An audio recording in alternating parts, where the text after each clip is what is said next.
Good evening, welcome and thank you for joining us for today's webinar on why managing psychosocial hazards is vital for your practice, proudly presented by PracticeHub.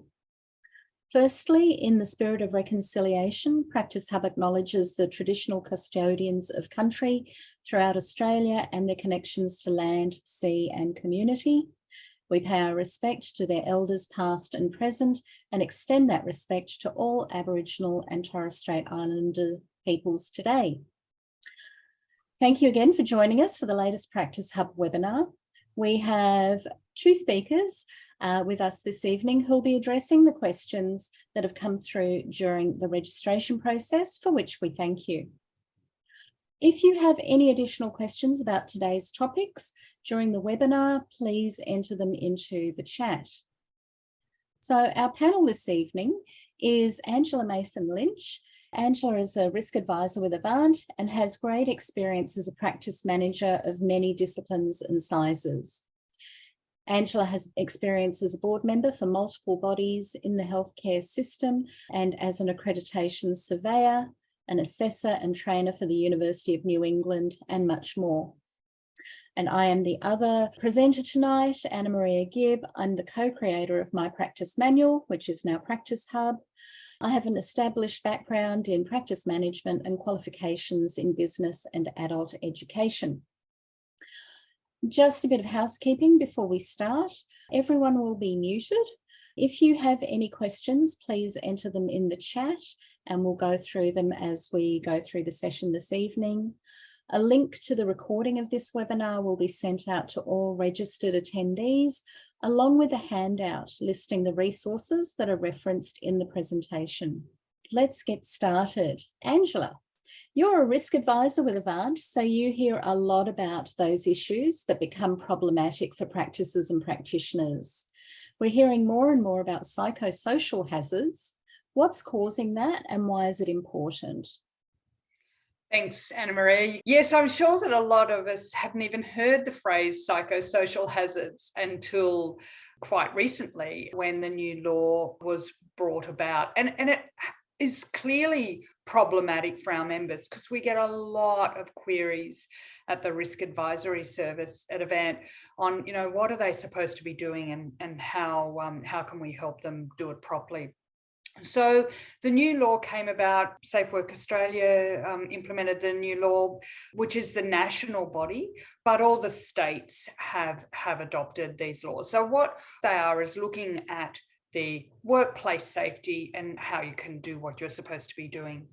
I guess to help you understand a little bit more the driver behind psychosocial hazards was, and remember this is just one driver, there were lots of things that drove this need for new laws. So you may remember the very mediarised case of the senior police officer. She was a woman who had spent many years looking at child pornography as part of her job, and she retired. And following her retirement, she made a claim against her employer for post-traumatic stress. And this was played out in the courts. And what the courts told us basically, and now what Safe Work is telling us, is that it's not okay just to respond to issues that might cause somebody in the workplace to be unsafe. It's about, there's now a responsibility for you as employers to reach out, or managers to reach out, to consult, to collaborate with your people. And it's very much changed the whole narrative from being reactive, which is what we used to always do, to being really proactive in your management of risk. And there's really quite substantial fines, Anna-Maria, if you don't do it. And if you could just pop onto the next slide for me, I sort of conceptualize for you what this transition looks like. So it's very much sort of moving from that reactional. So once upon a time, you managed workplace safety by talking about when something went wrong and talking about what you would do so it wouldn't go wrong again. But it's changed now to you seeking out what might go wrong or what might be perceived as a problem in your workplace and doing something about it. And to give you an example of something that happened just recently is I got contacted by a practice manager and she said, I've got these 2 auditors in my waiting room saying that they're here to do a workplace safety audit. And of course, we advised her to tell them to go away and come back at a time that was, planned. But it was interesting that in this particular case, the receptionist had reported the practice, and the receptionist felt unsafe. So they reported them to Safe Work, and Safe Work sent auditors out. So they're really quite serious about this. They will come out and audit you. And I think your people are very aware that it's your responsibility to keep them safe. So, Angela, I guess this, hopefully and fortunately, in most cases, our practices aren't seeing pornography and things like that. So what kind of examples might we have of where people might feel unsafe in a medical setting? Yep. So this slide that you've put up here, Anna Maria, is it's something that Safe Work produced, and it gave actual examples of what you need to be thinking about, or some of the things that might stimulate a psychosocial hazard as being identified in your practice. And I've read through these, and when I first saw these, I went, oh my God, like every single one of these could be applied to some of the things that our support staff do on a daily basis. So you can read these yourself, or you can download them from the Safe Work website. But basically, there's a whole list of things, and let's just talk to one of them. Let's say talk to traumatic events. So in your practice, think about if a regular patient who's been coming to the practice for a long time, let's say they pass away. So that could be identified as a traumatic event that you probably should have considered what you're going to do about that, or what you should have done about it, and how you're going to support your people. And that could be really quite traumatic for your receptionist. The other one that we're seeing more and more of at Avant is these aggressive patients. So, the patient that rings up, is abusive on the phone, then turns up at the practice and abuses the staff member. That's a traumatic event, and that's happening really quite common now. That's a very common event. And I guess one of the things that I've seen happen far too often is where the receptionist is dealing with a really angry patient at the desk, and a doctor will come out of their room and take the patient and just do what the patient wants, because it's going to quieten the situation and take them away from, the busy front desk and protect the receptionist a little bit. But again, that's not a good management of this problem. And in fact, if that's done, that could be perceived as an unsupportive workplace, or poor workplace relations, because the receptionist has kind of been undermined because the patient's got what they want. So we've really got to look at this broadly and think about what could be going wrong in our practice under each of these titles, and get our people to start thinking about it. Sounds good. And I think you're right, Angela. There is that sense. I see so many comments in forums and that about the aggressive patients. And it really is something that I think, you go home at the end of the day, it could be quite traumatic as well. And how do you need to feel supported there? One of the really interesting ones on this page are lack of role clarity. I mean, as you know, it's just so busy out there in the practices, and how different can one receptionist role be to another receptionist role? So, and I had a couple of really great examples just recently. So I had a receptionist. She thought she was a really good receptionist, and every time she triaged a patient, she would quickly go on the computer and read the patient's medical record to see if this patient was being honest with her, and to try and work out where this appointment should go. And she thought she was doing a really good job, and the patient found out that the receptionist was doing this and was quite horrified that was occurring. When the receptionist was pulled in and spoken to about this, she said, well, I'm just doing my job. I didn't know that I couldn't do that. I thought that was a really good way for me to work out if this patient was telling the truth and whether they really did need an urgent appointment. And another really great example, and this truly happened. This was a receptionist who was folding the letters and putting them in envelopes for reminders. And she put a husband and wife letter in the same envelope, thinking, oh, this will save the practice, a stamp. So yay me, I'm doing a good job. And again, that ended up as a privacy breach claim. And it's all about lacking credibility, isn't it? The husband and the wife went, well, what's this practice coming at? Putting both our letters in one, that's not right, made a complaint. And the receptionist, when she was reprimanded over this and explained, that this wasn't what she should be doing, again, she said, I thought I was saving money, I didn't realize. So this is a really great example of lack of role clarity. And Anna Maria, I know that you're an expert on this. We know that job descriptions and education and ongoing education is so important. And we've seen lots of cases where this has bitten practices on the backsides.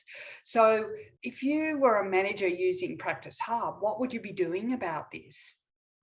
Yeah, so Angela, of course, as you're saying, role clarity, position descriptions. So if I was a manager with using PracticeHub, one of the key things is that people's position descriptions would be accessible, they'd be current, and they clearly identify what the expectations were. And I think that's really important. And as you say, does one receptionist position description look the same as everyone else's? Sometimes yes, sometimes no. Maybe sometimes people have specific tasks that they are responsible for in that role, and that should be reflected in their position description. I think it's also really important to review the policies that are relevant to their role. Involve those people in the review, and often, getting people to read policies or procedures and processes, they'll come back and go, but we don't do it like that. That's not how we do it. And it's really important, because when those things are written, sometimes you're not thinking of every sort of situation, every scenario that could apply. So that's really important to do.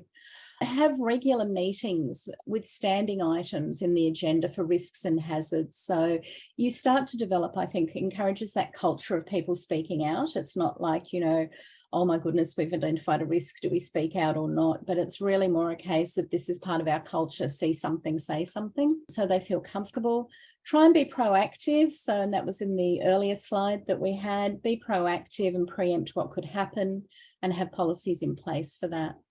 So recently I heard about a receptionist that gave out a doctor's personal mobile phone number to a patient, and another where staff were upset because their leave wasn't approved. In PracticeHub, we've got policies around authorised use of contacts. So again, it's clearly obvious that you do not give out the doctor's mobile number. Again, probably like some of the scenarios Angela raised, people think they're being helpful, but it just is not the way you would like things done. And then, of course, the leave policy that specifically calls out that we can't approve leave unless the practice can still be resourced appropriately. We can't have the entire front desk taking off a week either side of Easter. So those sorts of policies in place makes it really easier to mitigate those risks. Angela, a really interesting one, and one that we had a good response on, I think, with our questions at registration. It was poor organisational justice. What does that actually mean? I was really impressed to see this one included on psychosocial hazards, because I have thought for many years this is a real problem. This is that, the squeaky gate that gets all the oil, the poor performing staff member that everybody works around because, they just don't want the problem, or, the manager just goes, oh yeah, that's just her, what it's like, or that's just him, we just work around it. The staff members that don't want to work with that particular staff member because they're poor performers. So poor organisational justice is when those poor performers aren't managed properly. And you know what? Poor performers are absolutely demoralising, and managers out there, if you are letting your poor performers continue to perform badly, all you're going to do is drag the high performers down to that level as well. I always say you have to put your big boy pants on and manage these people, and manage them carefully and properly, because now with this psychosocial hazard, your other staff members can claim that justice is not being adopted correctly in the practice. So put your big boy pants on, muscle up, and manage your poor performers, and make sure you do it properly. You might need to get help with that too, because I know it can be really tricky. How would you manage it with PracticeHub, Anna Maria? Look, I would manage it with, again, policies and procedures, so you can demonstrate to people how an activity or how a process should be done. You can review the specifics with the team member who might not be performing as you would expect or doing their role adequately. You can discuss how you can manage their performance without being challenged as a bully, and have relevant HR policies, including ones that do relate to performance management, investigation, and disciplinary procedures. So if all those things are clearly documented and followed, you're kind of making life a lot easier for yourself when you're in these situations. Yeah. So, Angela, on the good news front, how can we do positive things to manage psychosocial hazards? Yeah. Look, the Institute for Healthcare Improvement published a really great set of, I call them, I reckon it's our mantra. So if you can skip on to the next slide for me, Anna Maria. I love this. And I think that if managers could live with this mantra for their team, then they're going to be covering off the psychosocial hazards. So what the Healthcare Improvement Institute say is your staff should feel like, or your team should feel like, they're being heard, that you are hearing them, that you're protecting them, that you're caring for them, that you're preparing them, and that you're supporting them. So if we go back to, a regular patient dying, what could you do to be caring for them in that scenario? What might you do? You might have a debriefing, or you might have, you might be discussing regularly with your team if there's anything that's worrying them about the patients that are coming through, and you will know if there's a patient that is critically ill in your practice. What we see very often that causes a claim to be raised is when a significant change is made to the way that you do things in your practice, but the information from all the relevant people is not sought. So what you see is, say, a principal comes into the practice manager and says, okay, I've got these problems now with SafeScript. We're not going to prescribe drugs of addiction anymore for this practice. So just tell the staff to ask a question and don't book anybody in. And then the practice manager goes, all right, my principal's told me that, I'm just going to go and tell the staff that they're not allowed to do that anymore. So they just have to ask the question and not book patients in. So this is what we would call another one of these psychosocial hazards, which is poor organisational change management. So, something significant has changed that's going to cause problems for your support staff, but were they involved in how you might implement this change? Another really great example is, okay, we're not going to write scripts anymore for patients unless they come and have a consult. So just do it, staff. And all of a sudden we've got this lack of, change management again. So what we really want to see is that the relative people, which are all your support staff, have the opportunity to collaborate with you on how this change might look. Anna Maria, can we just go back to the angry patient scenario? We know this is so common, and we know that this would be identified as a hazard on our risk assessment. What are some of the tools in PracticeHub that will help the practices care for their people or support their people? Yep. No, good question, Angela. So I did have this up before, and I'll go back to it. So we do have, for example, a violence in the workplace policy. We also have policies around things like how to end the doctor-patient relationship, that there's a process if that's what the practice wants to do.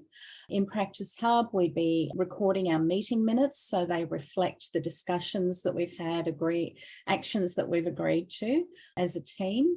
And so that all of these things in turn reflect the practice's desire to care, protect and support the team.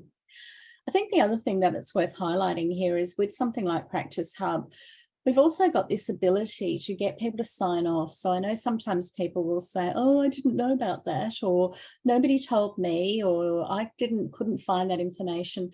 Within PracticeHub, you've got these policies, but they're no good if nobody knows they're there. And you as managers and practice owners, you need a sort of evidence that you have provided that information to your team and you have gone through it. So having that ability, and you can see with the red banners top and bottom of the page there, of getting individuals to go in and confirm that they have read and understood those policies. So, you know, if somebody says, but there's no health and wellbeing, or there's no support, or I don't know how to, how am I supposed to ask these questions? You can go back and say, well, we have this information, you can look it up at any time, but we also have evidence that you have read it and you have signed off on it as well. And, you know, this particular one talks about, you know, providing advice, support and assistance to staff when dealing with violence that's occurred in the workplace, so that you are committed to doing that as well. Thanks, Anna Maria. Angela, you're going to talk about risk assessment, one of my favorite topics.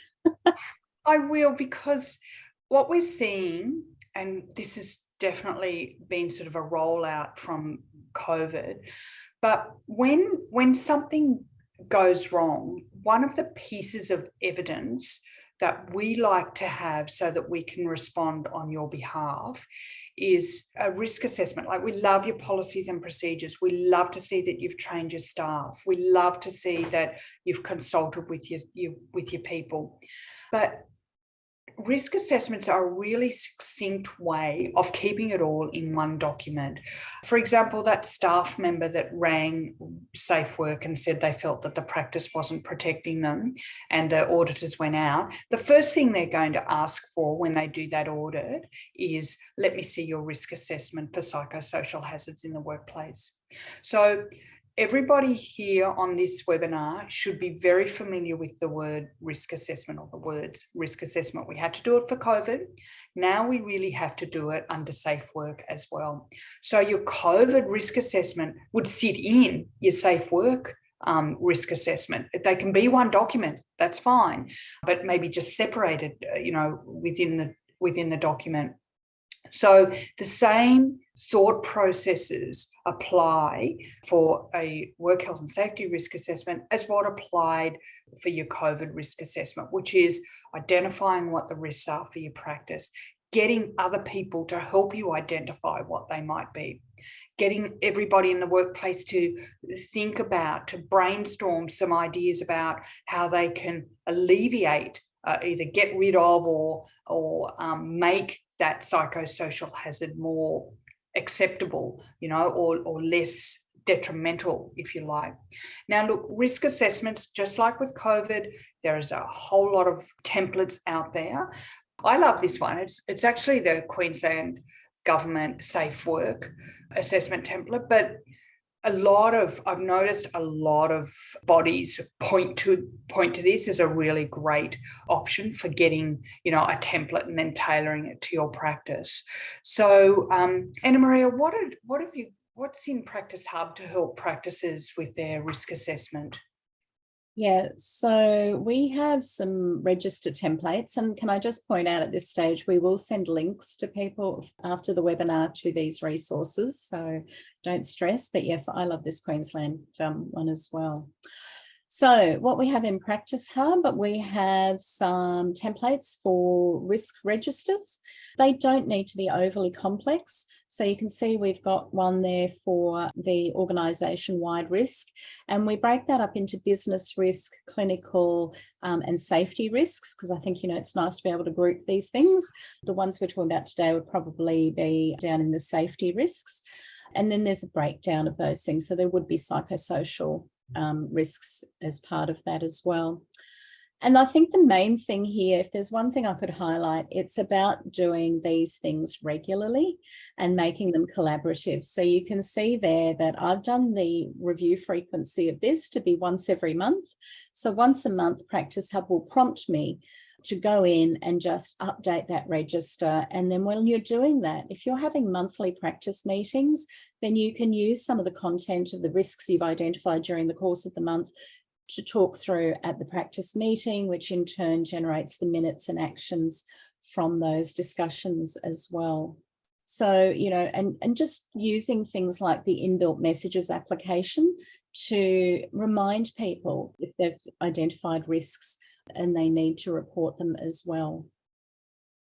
Anna Maria, something we have noticed at Avant is when we ask for these pieces of evidence to respond to a regulatory body, the practice will give us their current risk register, and it's sometimes not relevant to the complaint because the complaint might be 3 months old.